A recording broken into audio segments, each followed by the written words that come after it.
Kenapa pula kalau lahirnya ramai peniaga tanda akhir zaman, Ustaz? Nabi sebut. Oh ya? Ramai peniaga tanda akhir zaman. Banyak pasar-pasar yang berdekatan tanda akhir zaman.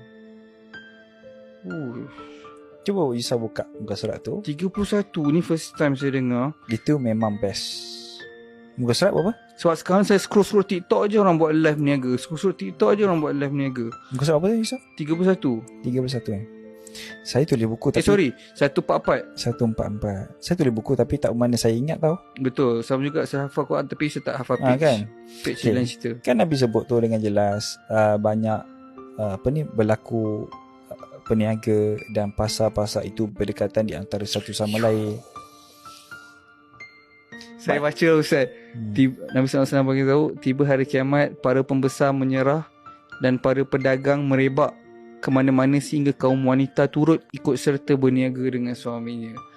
Ni depan mata kita ni. Betul. So adakah bermaksud tak elok kalau para wanita ikut suaminya berniaga ke tak ada kena-mena? Tak ada kena. Dia tak ada masalah. Cuma apa yang dirisaukan, tengok bila wanita dibenarkan untuk berniaga, apa dia orang buat hari ni? Dia menjual sehabis-habisnya dengan tak menjaga tata tusila, tak menjaga adab sebagai wanita, tak menjaga aurat yang paling takut. Kan? Dengan tabarus yang terlampau. Wanita hari ni nak menunjukkan dia tu kaya, dia pakai emas bukan dalam baju tapi di luar baju pakai emas. Tak boleh Ustaz. Kenapa nak tunjuk-tunjuk?